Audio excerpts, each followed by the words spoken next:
दुनिया में 4 बड़ी महाशक्तियां, जिनमें से 3 बड़ी महाशक्तियां चीन में मिली। तस्वीरें जो आप देख रहे हैं तस्वीर में जो हाव भाव आपको दिख रहे हैं राष्ट्रपति पुतिन के और प्रधानमंत्री मोदी के, ये जो तस्वीर है इस पूरी मुलाकात की सबसे शानदार ये तस्वीर रही, क्योंकि राष्ट्रपति पुतिन अपनी गाड़ी में बैठे थे और प्रधानमंत्री मोदी के लिए उन्होंने इंतजार किया। कहा जा रहा है कि लगभग 5 से 7 मिनट तक वो अपनी गाड़ी में बैठे रहे, क्योंकि भारत के प्रधानमंत्री मोदी को उन्हें अपनी गाड़ी में बिठाकर साथ लेकर जाना था। 40 मिनट लगभग दोनों की बात हुई। इससे पहले 55 मिनट शी जिनपिंग और प्रधानमंत्री मोदी की भी बायलैटरल टॉक हुई, जिससे कि अमेरिका चिढ़ा हुआ है। दुनिया का मीडिया लिख रहा है कि दुनिया की 4 बड़ी शक्तियां, उनमें से 3 महाशक्तियां मिली हैं, जिससे कि जो अमेरिका भटक गया था राष्ट्रपति ट्रंप के आने के बाद, भारत पर पहले रेसिप्रोकल टैरिफ लगाने की बात की, फिर सीज फायर करवाने का क्रेडिट लेने की बात की, फिर कहा कि आप रशिया की युद्ध मशीनरी को सपोर्ट कर रहे हैं, इसलिए हम आपके ऊपर सैंक्शंस लगा रहे हैं 25% का।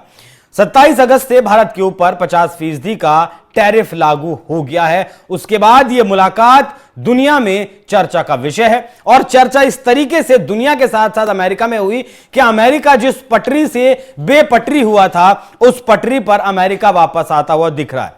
दरअसल भारत में अमेरिका का जो दूतावास है, उसकी तरफ से एक ट्वीट किया गया, और जो ट्वीट किया गया उसके शब्द और उसकी टाइमिंग अपने आप में बहुत मायने रखती है। ये ट्वीट उस वक्त किया गया, इसके बाद मार्को रूबियो का भी बयान सामने आया। दोनों बयान आपको दिखाऊंगा, इसके बाद दिखाऊंगा कि शी जिनपिंग ने क्या कहा। चलिए शुरू करते हैं अमेरिकी दूतावास के बयान से। संयुक्त राज्य अमेरिका और भारत के बीच साझेदारी लगातार नई ऊंचाइयों को छू रही है, जो 21वीं सदी का एक निर्णायक रिश्ता है। इस महीने हम उन लोगों, प्रगति और संभावनाओं पर प्रकाश डाल रहे हैं जो हमें आगे बढ़ा रहे हैं। नवाचार और उद्यमिता से लेकर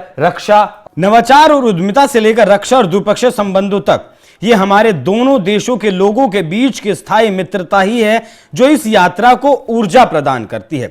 गौर से देखिएगा इस बयान को, जो आखिरी लाइन इस बयान में कही गई कि हमारे दोनों देशों के लोगों के बीच की स्थायी मित्रता ही है जो इस देश को ऊर्जा प्रदान कर रही है। 2 देशों के लोगों के बीच तो काफी ऊर्जा है, 2 देशों के लोगों के बीच तो अच्छी मित्रता है, इस बात को इन्होंने सही कहा। लेकिन उस मित्रता का क्या जिस मित्रता को ट्रंप ने निभाया है भारत के ऊपर 50% टैरिफ लगाकर, अपनी कायरता को छिपाने के लिए।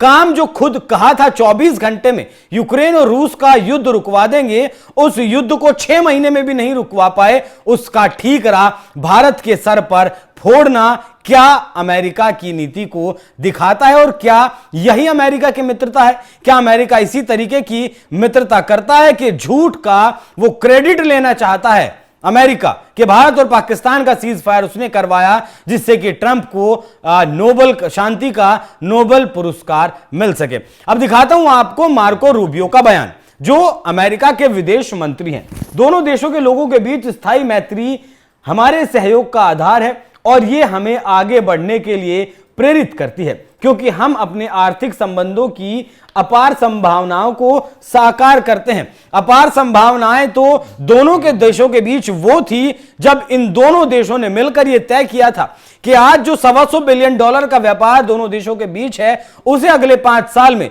2030 तक $500 बिलियन तक लेकर जाएंगे। लेकिन आपने क्या किया? आपने भारत को दिया धोखा, भारत की पीठ में घोंपा खंजर। आपके ऊपर जो कर्ज है, आप जो लगातार कर्ज को चुकाने के लिए कर्ज ले रहे हैं, उस कर्ज को कम करने के लिए दुनिया भर पर आपने टैरिफ लगाए, जिसमें कि भारत और ब्राजील पर आपने सबसे ज्यादा 50% के टैरिफ लगाए। क्या यही मित्रता है? और जैसा मैंने कहा कि टाइमिंग बहुत इंपॉर्टेंट है। यह ट्वीट उस वक्त आया, यह बयान उस वक्त आए जिस वक्त भारत के प्रधानमंत्री चीन से भारत के लिए रवाना नहीं हुए थे, और उससे पहले यह दिखाने की कोशिश की गई। तो क्या कहा जा सकता है कि जो रिश्ता बेपटरी हुआ था ट्रंप की वजह से, अब उस रिश्ते को सुधारने की कोशिश भारत कर रहा है, माफ कीजिएगा अमेरिका कर रहा है। हालांकि इससे पहले भी पीटर नवारो जो व्हाइट हाउस के सलाहकार हैं, उनका भी बयान आया था लगभग 2 हफ्ते पहले कि भारत अमेरिका के साथ मित्रतापूर्ण जो संबंध है उन्हें नहीं रख रहा है, अगर वो चाहता है तो फिर उसे अमेरिका की बात माननी पड़ेगी। हालांकि उसके बाद पीटर नवारो का बयान यह भी आया कि भारत में कुछ उद्यमी हैं, कुछ प्राइवेट कारोबारी हैं जो सिर्फ तेल रशिया से खरीद कर और बेच रहे हैं, दुनिया को उससे मुनाफा कमा रहे हैं। लेकिन पीटर नवारो ये नहीं बताते कि रशिया जो डीजल खरीद रहा है वो सबसे ज्यादा भारत से खरीद रहा है और भारत उसे रशिया से खरीद रहा है। मतलब कहीं ना कहीं जो यूक्रेन का पैसा था वो भी रूस में जा रहा है और उससे भी युद्ध मशीनरी को क्या सपोर्ट नहीं मिल रहा है? क्या भारत से यूरोप के देश और खुद अमेरिका तेल नहीं खरीद रहा था? और क्या अमेरिका खुद अब तक $2.5 बिलियन से ज्यादा का व्यापार रशिया के साथ नहीं कर पाया है? क्योंकि ये सेलेक्टिव पॉलिटिक्स होती है, अपने मतलब की जो चीजें हैं वो उठा ली, अपने मतलब की जो चीजें हैं वो नहीं उठाई। हमारे मतलब की जो चीजें हैं वो शी जिनपिंग ने उठाई। दिखाइएगा शी जिनपिंग का वो बयान जिसमें ये दिखाता है कि अब ये रिश्ते किस तरीके से आगे बढ़ने वाले हैं। हमें विश्व के एक समान और व्यवस्थित बहुध्रुवीय स्वरूप तथा सभी के लिए लाभकारी और समावेशी आर्थिक वैश्वीकरण की वकालत करनी चाहिए और वैश्विक शासन प्रणाली को न्याय संगत और समतापूर्ण बनाना चाहिए। चीन भी इस बात को समझ गया है क्योंकि भारत ने संदेश भी वैसा दिया था। भारत ने चीन जाने से पहले एससीओ की बैठक में शामिल होने से पहले भारत ने जापान की यात्रा की थी। अब जापान भारत के साथ क्वाड का मेंबर है, भारत के साथ ऑस्ट्रेलिया और अमेरिका भी क्वाड के मेंबर हैं।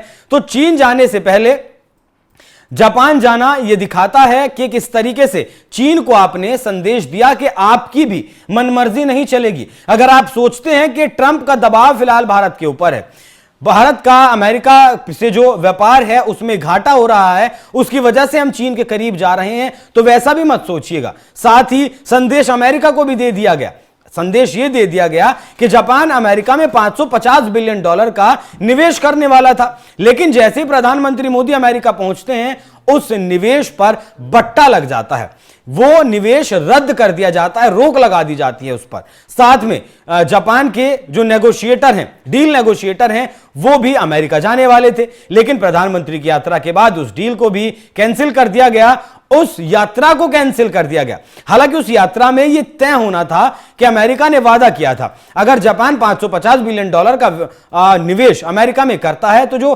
25% का टैरिफ जापान के ऊपर लगाया गया है उसे 15% कर दिया जाएगा। लेकिन इसमें अनियमितता यह रखी गई कि जो निवेश होगा और उससे जो कमाई होगी, मतलब उस $550 बिलियन के निवेश से मान लिया ₹100 की कमाई हुई तो ₹90 अमेरिका रखेगा और ₹10 सिर्फ जापान को दिए जाएंगे। भारत के प्रधानमंत्री ने वहां जाकर भी बातचीत की, लंबी वहां मुलाकात हुई और वो दौरा भी सफल रहा और लगभग $68 बिलियन निवेश करेगा जापान अब भारत में।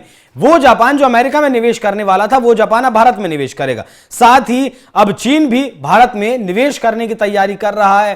प्रेस नोट 3 का जो रूल था, जो हमारे सीमावर्ती देश हैं उनके लिए भारत सरकार ने जो बनाया गया था, उसमें यह था कि ये जो पड़ोसी हमारे देश हैं उन्हें भारत सरकार से पहले अनुमति लेनी होगी कोई भी निवेश, कोई भी व्यापार करने के लिए। अब उसमें भी ढील दी जाएगी। तो चारों तरफ से अमेरिका को और अमेरिका की जो दादागिरी चलती है डॉलर पर, उसे काउंटर करने की दिशा में काम भारत का चल रहा है। जापान यात्रा, एससीओ की यात्रा और उससे पहले भारत यह कोशिश कर रहा है कि लगभग 15 देशों के साथ ऐसा समझौता किया जाए जिससे कि उन देशों की करेंसी में और भारत की करेंसी में व्यापार किया जाए। मतलब हम अब चाहते हैं कि डॉलर का हम व्यापार ना ही करें। साथ ही हमारे पास जो अमेरिका के ट्रेजरी बिल्स थे, या मोटे तौर पर कहें कि ट्रेजरी बिल्स के बदले हमने अमेरिका को जो कर्जा दिया था वो कर्ज भी अब हम धीरे धीरे वापस ले रहे हैं और उस कर्ज को भी अब हम कम कर रहे हैं। तो बहुत सारे फैसले भारत सरकार की तरफ से अब लिए गए हैं, लेकिन प्रधानमंत्री मोदी की इस यात्रा से